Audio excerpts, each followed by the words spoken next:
Hello coders. So for நம்ம web பேஜோட design வந்து complete பண்ணியிருக்கோம். நமக்கு தேவையான சிஎஸ்எஸ் ஸ்டைல்ஸ் எல்லாம் ஆட் பண்ணிட்டோம். பட் இன்னும் வந்து நம்ம இந்த வெப் பேஜ் வந்து இம்ப்ரூவ் பண்ணலாம்.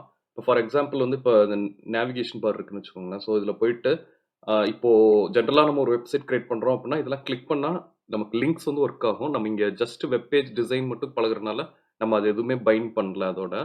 ஸோ பட் இத வந்து யூசர் வந்து ஹவர் பண்றாங்க. இந்த இடத்துல மவுஸ் வந்து கொண்டு வர்றாங்க அப்படின்னா, நம்ம ஒரு விஷுவலா ஒரு ஃபீட்பேக் குடுப்போம்ல. அதாவது பார்த்தீங்கன்னா, எல்லா வெப்சைட்ஸ்லயும் ஒண்ணு அந்த டெக்ஸ்ட் வந்து பெருசாகும்.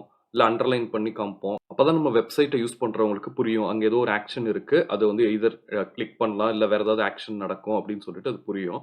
ஸோ இதுதான் வந்து விஷுவல் ஃபீட்பேக் அப்படின்னு சொல்லுவோம். இந்த விஷுவல் ஃபீட்பேக்க வந்து இம்ப்ளிமெண்ட் பண்றதுக்கு சிஎஸ்எஸ்ல இருக்கிறது தான் வந்து pseudo classes or pseudo elements அப்படின்னு இருக்கு. ஸோ இந்த சூடோ கிளாஸஸ் வந்து எப்படி ஒர்க் ஆகும் அப்படின்னா, இப்போ ஃபார் எக்ஸாம்பிள் நம்ம இங்க ஆல்ரெடி வந்து ஆங்கர் டேக் குடுத்துருக்கோம். ஸோ ஆங்கர் டேக் வந்து பை டிஃபால்ட்டா அதுல வந்து ஒரு லிங்க் இருக்கும். அத கிளிக் பண்ணோம்னா நமக்கு இன்னொரு பேஜ் வந்து நேவிகேட் ஆகி போகும். பட் அந்த ஆங்கர் டேக்க்கு நம்ம ஒரு ஸ்பெஷல் அதாவது புதுசா வந்து ஒரு ஸ்டைல்ஸ் வந்து ஆட் பண்ணலாம். இது யூசர் வந்து மவுஸ் வந்து அது மேல கொண்டு வர்றாங்கன்னா, அவங்களுக்கு ஒரு விஷுவல் ஃபீட்பேக் குடுக்குறதுக்கு நம்ம ஏற்கனவே டிஸ்கஸ் பண்ணோம். ஒரு கலர் ஆட் பண்ணலாம். இல்ல வந்து டெக்ஸ்ட்ட வந்து கொஞ்சம் பெருசாக்கி காமிக்கலாம். இது மாரி விஷுவல் ஃபீட்பேக் ஆட் பண்றதுக்காக இருக்கிறது தான் சூடோ கிளாஸஸ். ஸோ அந்த சூடோ கிளாஸஸ் பத்தி இப்ப எக்ஸ்ப்ளோர் பண்ணலாம். ஸோ இப்ப நான் கோட்ல போயிட்டு சூடோ கிளாஸஸ் ஆட் பண்றேன். இப்ப நம்ம ஸ்டைல் டாட் சிஎஸ்எஸ் போறோம். ஸோ ஸ்டைல் டாட் சிஎஸ்எஸ்ல இப்போ நான் ஆல்ரெடி சொன்ன மாரி நேவிகேஷன் பார்க்கே ஃபர்ஸ்ட் ஆட் பண்ணலாம். இங்க பிளேசஸ் டூ விசிட் இந்த ஐட்டம்ஸ்லாம் இருக்குல்ல. இப்போதைக்கு இது மேல நான் மவுஸ் வச்சாலும் எந்த ஒரு ஆக்ஷனும் நடக்காது. கலர் சேஞ்ச் பண்ணிட்டு அது மாரி டெக்ஸ்ட் வந்து பெருசாக்கி காமிக்கலாம். இப்போ பார்த்தீங்கன்னா, நம்ம இத எங்க இம்ப்ளிமெண்ட் பண்ணியிருக்கோம்னா, நேவிகேஷன் பார் இருக்கு. ஸோ இந்த நேவ்ல தான் வந்து நம்ம இம்ப்ளிமெண்ட் பண்ணியிருக்கோம். ஸோ இந்த நேவ்ல இருக்க எல்ஐ டேக் செலக்ட் பண்ணிக்கிறேன். செலக்ட் பண்ணிட்டு அதுல ஹாவர் இந்த கிளாஸ் ஆட் பண்ணலாம். ஸோ நீங்க இங்க போயிட்டு நீங்க கோலன் குடுத்தாலே வந்து எல்லாமே லிஸ்ட் ஆகும். டபுள் கோலன் இருந்தா அது வந்து சூடோ எலமெண்ட். நமக்கு தேவை ஃபர்ஸ்ட் நம்ம சூடோ கிளாஸஸ் பார்க்குறோம். கிளாஸஸ்னா சிங்கிள் கோலன் குடுத்தா வர்றது எல்லாமே சூடோ கிளாஸஸ். இப்போ பார்த்தீங்கன்னா, இங்க சிங்கிள் நீங்க பார்க்குறீங்கல்ல, directory, disable, default, decrement, empty, enable இது மாரி நெறைய கிளாஸஸ் வந்து இருக்கு சூடோ கிளாஸஸ். நான் உங்களுக்கு ஒரு லிங்க் ஆட் பண்றேன். அங்க போனீங்கன்னா, நீங்க கம்ப்ளீட் லிஸ்ட் ஆஃப் சூடோ கிளாஸஸ்ன்னு செக் பண்ணலாம். இப்போதைக்கு நம்ம நம்ம வெப் பேஜ்ல என்ன தேவையோ அது மட்டும் இம்ப்ளிமெண்ட் பண்ணலாம். நீங்க அத ரெஃபரன்ஸா வச்சுக்கிட்டீங்கன்னா, ஃபியூச்சர்ல நீங்க ஏதாவது டெவலப் பண்றீங்க அப்படின்னா, உங்களுக்கு உங்க வெப் பேஜ்க்கு தேவையானத நீங்க அங்கிருந்து ரெஃபர் பண்ணிக்கலாம். ஓகே, இப்போ நான் ஹாவர் ஆட் பண்றேன். ஹாவர் ஆட் பண்ணிட்டு, இப்போ நம்ம first text decoration property add பண்ணலாம். ஆட் பண்ணிட்டு இங்க அண்டர்லைன் அப்படின்னு குடுக்குறேன். ஸோ இது குடுத்தோம்னா, இப்ப பார்த்தீங்கன்னா, இப்ப நம்ம ஹாவர் பண்ணும்போது அண்டர்லைன் வந்து வருது. இன்னும் வந்து நம்ம டெக்ஸ்ட் வந்து கொஞ்சம் சேஞ்ச் பண்ணலாம். ஃபாண்ட் சைஸ் வந்து சேஞ்ச் பண்ணலாம். ஸோ நான் இங்க வந்து ஃபாண்ட் வெயிட் ஆட் பண்றேன். ஃபாண்ட் வெயிட் போல்ட் அப்படின்னு குடுக்குறேன். இப்ப பார்த்தீங்கன்னா, இன்னும் நல்லா தெரியும். நம்ம ஹாவர் பண்ணும்போது கரெக்ட்டா வந்து அந்த ஃபீட்பேக் வந்து இருக்கும். இந்த இடத்துல வந்து நம்ம இப்ப இத நம்ம கிளிக் பண்ணா, இப்போ இந்த ஆக்ஷன் வந்து நடக்கும். பிளான் யூர் ட்ரிப் அப்படின்ற அ நேவிகேஷன் வந்து ட்ரிக்கர் ஆகும் அப்படின்றது வந்து கிளியரா தெரியும். ஓகே. ஸோ இப்ப இத ஆட் பண்ணியிருக்கோம். நெக்ஸ்ட் பார்த்தீங்கன்னா, இப்ப நம்ம இமேஜஸ் இருக்கு. இப்போதைக்கு இமேஜஸ் வந்து ரொம்ப ஸ்டாட்டிக்கா தானே இருக்கு. இமேஜஸ்க்கும் இதே மாரி வந்து ஸ்டைல்ஸ் ஆட் பண்ணலாம். இது ஹாவர் பண்ணும்போது ஏதாவது ஒரு ஃபீட்பேக் வந்து ஆட் பண்ணலாம். கோட் போலாம். கோட்ல பார்த்தோம்னா, ஆர்டிக்கிள் செக்ஷன்ல தான் வந்து நம்ம அத ஆட் பண்ணியிருந்தோம். ஸோ ஆர்டிக்கிள்ல இந்த இமேஜ் இருக்குல்ல. ஸோ இதுக்கு தான் வந்து நம்ம இப்ப ஸ்டைல்ஸ் ஆட் பண்ண போறோம். ஸோ இங்க போயிட்டு இதே செலக்ட் பண்ணிக்கிறேன். செலக்ட் பண்ணிட்டு அதே மாரி ஹாவர் கிளாஸ் வந்து ஆட் பண்ணலாம். ஸோ ஹாவர் குடுக்குறேன். ஹாவர் இப்ப இங்க வந்து என்ன பண்ண போறோம்னா, நம்ம அந்த இமேஜ் வந்து கொஞ்சம் அதாவது ஜூம் அவுட் பண்ற மாரி ஒரு சின்ன அனிமேஷன் வந்து ஆட் பண்ணலாம். ஸோ ஆட் பண்றதுக்கு நான் ஃபர்ஸ்ட் பொசிஷன் வந்து சேஞ்ச் பண்றேன். பொசிஷன் வந்து ரிலேட்டிவ் பண்ணணும். அப்பதான் வந்து அந்த பொசிஷன்ல இருந்து கொஞ்சம் வந்து அத மூவ் பண்ணி காமிக்க முடியும். குடுத்துட்டு நான் இங்க போயிட்டு டாப் ஆட் பண்றேன். -4 பிக்சல் அப்படின்னு. இப்ப என்ன ஆகும்னா, இப்ப பாருங்க. ஸோ இப்ப இமேஜ் பார்த்தீங்கன்னா, இப்ப கொஞ்சம் ஸ்லைட்டா வந்து மூவ் ஆகும். நம்ம ஹாவர் பண்ணும்போது ஸ்லைட்டா வந்து மூவ் ஆகும். ஸோ அட்லீஸ்ட் இது வந்து ஒரு சின்ன ஃபீட்பேக் இருக்க மாரி இருக்கும். ஸோ பார்த்தீங்கன்னா, ரொம்ப ஸ்மூத்தா இல்ல. பட் வந்து நமக்கு ஈஸியா வந்து ஹாவர் ஆகுது. ஸோ இது மாரி வந்து இது சின்ன சின்ன ஒரு ஐடியாக்கு நான் இத ஆட் பண்றேன். மத்தபடி உங்களுக்கு இன்னும் வேற ஏதாவது ஐடியாஸ் இருந்தா, நீங்க அதையும் வந்து இந்த கிளாஸஸ்ல ஆட் பண்ணி நீங்க டெஸ்ட் பண்ணி பார்க்கலாம். ஓகே. இப்போ என்னன்னா, நம்ம பொசிஷன் வந்து ரிலேட்டிவ் அப்படின்னு வச்சனால, இப்போ பார்த்தீங்கன்னா, நான் இத செலக்ட் பண்ணியிருக்கேன். ஸோ இத எப்போ வந்து ஹாவர் பண்றேனோ, அப்போ வந்து பொசிஷன் ரிலேட்டிவ் ஆயிடும். ரிலேட்டிவ் ஆகுறப்போ என்ன ஆகும்னா, இந்த மாரி தான் ஓவர்லேப் ஆகும். ஆ இப்போ வந்து இந்த நேவ் பாருக்கு மேல வந்து போகுது. ஸோ இத அவாய்ட் பண்ணணும் அப்படின்னா, இது நம்ம ஆல்ரெடி பார்த்தோம். நமக்கு வந்து எல்லா எலமெண்ட்ஸும் இப்போ பார்த்தீங்கன்னா, ஸ்டாக் ஆயி இருக்கும். ஸ்டாக்னா ஒண்ணு மேல ஒண்ணு இருக்கும். இந்த எலமெண்ட்ஸ் எல்லாம். இப்போ இப்போ பார்த்தீங்கன்னா, இதுக்கு தான் வந்து இசட் இண்டெக்ஸ் அப்படின்னு நம்ம ஆல்ரெடி வந்து ஆட் பண்ணோம்ல. மேல வந்து நேவ் பாருக்கு வந்து சாரி மேல இருக்க லோகோ இதுக்கு வந்து ஆட் பண்ணோம்ல. Z index. ஸோ அது மாதிரி தான் இப்போ பார்த்தீங்கன்னா இந்த இமேஜ் வந்து மேலே இருக்கு, நம்ம nav டேக் வந்து அதுக்கு பின்னாடி இருக்கு. ஸோ இதை இப்போ நம்ம வந்து நம்ம அப்ஜெக்டிவ் வந்து nav டேக் வந்து மேலே கொண்டு வரணும். ஸோ மேலே கொண்டு வரணும் அப்படின்னா நம்ம nav டேக்ல போயிட்டு இசட் இண்டெக்ஸ் வந்து பாசிட்டிவ் வேல்யூவா செட் பண்ணா போதும். என்ன வேல்யூவா வேணாலும் இருக்கலாம். இப்போ இசட் இண்டெக்ஸ் இங்க 5 கொடுத்தாலும் சரி 10 கொடுத்தாலும் சரி நமக்கு ஒரே பிஹேவியர் தான் இருக்கும். நான் இங்க 1 அப்படின்னு செட் பண்றேன். செட் பண்ணிட்டு இப்போ போய் பார்க்கலாம். இப்போ பார்த்தீங்கன்னா நம்ம ஹாவர் பண்ணியிருந்தாலும் வந்து கரெக்டாக நம்ம nav டேக் தான் வந்து மேலே இருக்கும். ஸோ அது மாதிரி பண்ணலாம். இன்னொன்று என்னன்னா நம்ம இதில் அனிமேஷன்ஸ் எதுவும் பார்க்கல, இருந்தாலும் என்னன்னா இப்போ இது வந்து ரொம்ப ஸ்மூத்தாக இருக்காது. இப்போ நம்ம பொசிஷன் ரிலேட்டிவ் கொடுத்து மூவ் பண்ணியிருக்கோம், அது ரொம்ப ஸ்மூத்தாக இருக்காது. இதுக்கு ஒரு சின்ன சேஞ்ச் மட்டும் பண்ணலாம்.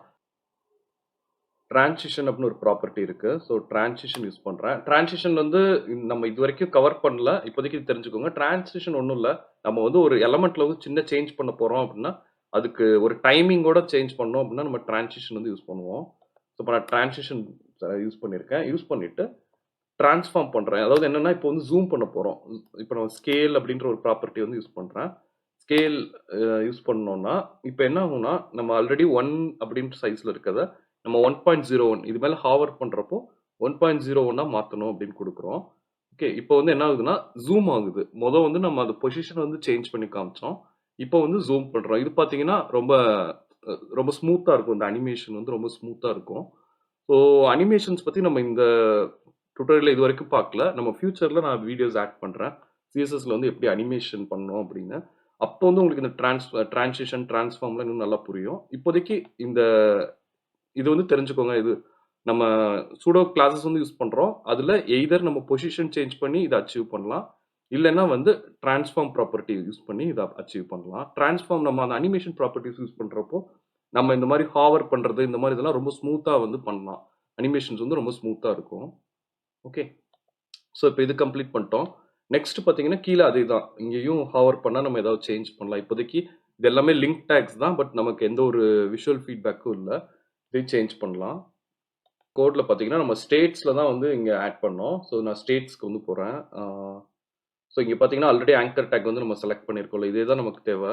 ஸோ இதே அப்படியே காப்பி பண்ணிக்கிறேன். அந்த செலக்டரை காப்பி பண்ணிவிட்டு நான் ஹாவர் ஆட் பண்ணுறேன். ஹாவர் ஆட் பண்ணிட்டு நம்ம ஏற்கனவே பண்ண மாதிரி தான். ஸோ இதுக்கு ஒரு கோலன் தான், கரெக்டாக ஆட் பண்ணிக்கிறேன். நம்ம ஏற்கனவே பண்ண மாதிரி டெக்ஸ்ட் டெக்கரேஷன் மட்டும் சேஞ்ச் பண்ணலாம். டெக்ஸ்ட் டெக்கரேஷனும் ஃபாண்ட் வெயிட் மட்டும் சேஞ்ச் பண்ணலாம் இங்கேயும். ஸோ இது நன் கொடுத்துட்றேன், அண்டர்லைன் கொடுக்குறேன். அண்டர்லைன் கொடுத்துட்டு அதே மாதிரி ஃபாண்ட் வெயிட் வந்து போல்ட் அப்படின்னு வச்சுக்கலாம். ஸோ இப்போ ஹவர் பண்ணோன்னா நமக்கு வந்து கரெக்டான ஒரு விஷுவல் ஃபீட்பேக் வந்து தெரியுது. ஸோ அது பார்க்கும்போதே யூசர்ஸ்க்கு வந்து புரியும், இதை கிளிக் பண்ணால் ஏதோ ஒரு ஆக்ஷன் நடக்கும் அப்படின்னு. ஓகே, இப்போ நம்ம சூடோ கிளாஸஸ் பார்த்தோம். இனி சூடோ எலமெண்ட்ஸ் பார்க்கலாம். சூடோ எலமெண்ட்ஸும் அதே பிஹேவியர் தான். சின்டாக்டிக்லாம் பார்த்தீங்கன்னா ஒரே ஒரு டிஃப்ரென்ஸ் தான். இவ்வளோ நேரம் நம்ம பண்ணதுக்கெல்லாம் வந்து சிங்கிள் கோலன் தானே இருக்கிறத யூஸ் பண்ணோம். இப்போ நம்ம யூஸ் பண்ண போகிறதுல டபுள் கோலன்ஸ் வந்து யூஸ் பண்ணுவோம். டபுள் கோலன்ஸ் யூஸ் பண்ணுறது சூடோ எலமெண்ட்ஸ் அப்படின்னு சொல்லுவோம். ஸோ நம்ம சூடோ எலமெண்ட்ஸ் யூஸ் பண்ணி என்ன பண்ண போறோம்னா இப்போ சூடோ எலமெண்ட்ஸ்லேயும் அதுதான், நிறைய எலமெண்ட்ஸ் வந்து இருக்கு. நம்ம ரெக்குவயர்மெண்ட்க்கு ஏற்ற மாதிரி யூஸ் பண்ணலாம். இப்போதைக்கு நான் இந்த டெக்ஸ்ட் இருக்குல்ல, இந்த டெக்ஸ்ட்ல வந்து இந்த ஃபர்ஸ்ட் எலமெண்ட் இருக்குல்ல, ஃபர்ஸ்ட் லெட்டர் இருக்குல்ல, இப்போ லோரம் ஆரம்பிக்குது, எல் கீழேயும் லோரம் தான் இருக்கு. ஸோ அந்த டெக்ஸ்ட் மட்டும் இப்போதைக்கு சேஞ்ச் பண்ணிக்கிறேன். அப்போ தான் நமக்கு நல்லா டிஃப்ரென்ஸ் தெரியும். ஸோ நான் 1 அப்படின்னு ஆட் பண்ணிக்கிறேன். ஸோ தட் டிஃப்ரெண்ட் லெட்டர்ஸ் தான் நமக்கு கிளியராக தெரியும். இப்போ நம்ம என்ன பண்ண போறோம்னா இந்த ஃபர்ஸ்ட் லெட்டர், இந்த பி டேக்ல இருக்க ஃபர்ஸ்ட் லெட்டர்ஸ் மட்டும் கொஞ்சம் பெரிய லெட்டரா வந்து காமிக்க போறோம். ஸோ இப்போ ஸ்டைல் ஸ்டார்ட் சிஎஸ்எஸ் போகிறேன். ஸோ இப்போ நமக்கு அது எங்கே இருக்குன்னா ஆர்டிக்கிள் செக்ஷனில் தான் இருக்குது. ஸோ ஆர்டிக்கிள் நம்ம பி டேக் இருக்குல்ல, ஸோ அதுதான் வந்து நம்ம சேஞ்ச். ஸோ ஆர்டிக்கிளில் இருக்க பி டேக் செலக்ட் பண்ணிக்கிறேன். செலக்ட் பண்ணிவிட்டு ஃபர்ஸ்ட் லெட்டர் அப்படி கொடுக்குறேன். ஃபர்ஸ்ட் லெட்டர் கொடுத்தோன்னா இப்போ பார்த்தீங்கன்னா ஃபர்ஸ்ட் லெட்டர் மட்டும்தான் அது டார்கெட் பண்ணும். ஸோ ஃபர்ஸ்ட் லெட்டரில் போயிட்டு நான் ஃபாண்ட் சைஸ் ஆட் பண்ணுறேன். ஃபாண்ட் சைஸில் நம்ம என்ன பண்ண போறோம்னா ரிலேட்டிவ் தான் வந்து கொடுக்க போகிறோம். நம்ம ப்ரீவியஸ் வீடியோஸ்லேயே பார்த்தோம், ரிலேட்டிவ் கொடுக்கணும், ரிலேட்டிவ் வேல்யூ கொடுக்கணும்னா இஎம் அப்படின்னு யூஸ் பண்ணுவோம். ஸோ நான் அதில் வந்து இப்போ என்ன பண்ண போகிறேன்னா 1.5 இஎம் அப்படின்னு கொடுக்குறேன். அதாவது இங்கே என்ன சொல்கிறோம்னா ஃபர்ஸ்ட் லெட்டரை இன்னும் ஃபாண்ட் சைஸ் கொடுத்துருக்கோமோ அதுல இருந்து 1.5 டைம்ஸ் பெருசாக காமிக்கணும் அப்படின்னு சொல்கிறோம். இப்போ பாருங்க. ஓகே, இப்போ பார்த்தீங்கன்னா ஃபர்ஸ்ட் லெட்டர் எல், ஓ இதெல்லாம் வந்து இப்போ பெருசாக வந்து தெரியுதுல்ல. ஸோ இப்போ இது நம்ம அச்சீவ் பண்ணுறதுக்கு நம்ம சூடோ எலமெண்ட் யூஸ் பண்ணியிருக்கோம். ஓகே, ஸோ அதே மாதிரி வேற என்ன சேஞ்ச் பண்ணலாம் அப்படின்னா, இப்போ இத வந்து செலக்ட் பண்றோம்ல. இப்போ செலக்ட் பண்ணா வந்து ப்ளூ கலர்ல வந்து பின்னாடி பேக்கிரவுண்ட் வருதுல்ல. செலக்ட் ஆனதெல்லாம். ஸோ அத வந்து சேஞ்ச் பண்ணலாம். இப்போ அதுக்கும் வந்து நான் இன்னொரு சூடோ எலமெண்ட் தான் வந்து யூஸ் பண்ண போறேன். இப்போ ஆர்டிக்கிள் அதே டேக் தான் நம்ம. ஸோ ஆர்டிக்கிள் பில செலக்ஷன் அப்படின்னு இருக்கு. ஸோ செலக்ஷன் யூஸ் பண்ணிக்கிறேன். நீங்க அங்க டபுள் கோலன் குடுத்தாலே வந்து என்னென்ன இருக்கு அப்படின்னு சொல்லிட்டு எல்லாமே லிஸ்ட் ஆகும். நீங்க அங்கருந்து பார்த்துக்கலாம். நமக்கு எது தேவை அப்படின்றத பார்த்து ஆட் பண்ணிக்கலாம். ஸோ செலக்ஷன்ல பேக்கிரவுண்ட் கலர் ஆட் பண்றேன். பேக்கிரவுண்ட் கலர் yellow அப்படின்னு ஆட் பண்றேன். இப்போ டிஃபால்ட்டா ப்ளூ தானே வருது. இப்போ போயிட்டு இப்போ பார்த்தீங்கன்னா நம்ம செலக்ஷன் கலர் வந்து சேஞ்ச் ஆயிடுச்சு. இனிமே வந்து யூசர் செலக்ட் பண்ற எல்லாமே yellow கலர்ல தெரியும். ஓகே. ஸோ இந்த மாதிரி எக்ஸ்ட்ரா ஃபங்க்ஷனாலிட்டிஸ் எல்லாமே நம்ம சூடோ எலமெண்ட்ஸ் அண்ட் கிளாஸஸ் வச்சு ஆட் பண்ணலாம். இப்போ நம்ம வெப் பேஜ் வந்து ஸ்டைல்ஸும் கம்ப்ளீட் பண்ணிட்டோம். சூடோ எலமெண்ட்ஸ், சூடோ கிளாஸஸ்லாம் வந்து எக்ஸ்ப்ளோர் பண்றதுக்கு அதுக்கும் யூஸ் பண்ணிட்டோம். நம்ம இன்னும் பண்ண வேண்டிய ஒரு விஷயம் என்னன்னா, இத வந்து ரெஸ்பான்சிவா மாத்தணும். அதாவது இப்போதைக்கு டெஸ்க்டாப் ப்ரௌசர் ஸ்க்ரீன்ல எல்லாமே கரெக்ட்டா ஒர்க் ஆகுது. இதே ஸ்க்ரீன ரீசைஸ் பண்ணோம்னா இப்போதைக்கு கம்ப்ளீட்டா பிரேக் ஆயிடும் நம்ம ஸ்க்ரீன். ஏன்னா நம்ம மொபைல் பத்தி இன்னும் கன்சிடர் பண்ணவே இல்ல. மொபைல்ல வந்து அத விட சின்ன ஸ்க்ரீன்ஸ்லாம் எப்படி வரணும் அப்படின்னு நம்ம இன்னும் எதுவுமே குடுக்கல. ஸோ அது குடுக்குறதுக்கு மீடியா கொரீஸ் வந்து யூஸ் பண்ணுவோம். அது எப்படி யூஸ் பண்றது அப்படின்னு நெக்ஸ்ட் வீடியோல பார்க்கலாம். இந்த வீடியோல டவுட்ஸ் இருந்தா நீங்க எனக்கு கமெண்ட் செக்ஷன்ல ஆட் பண்ணுங்க. நான் உங்களுக்கு கிளாரிஃபை பண்றேன். Thank you.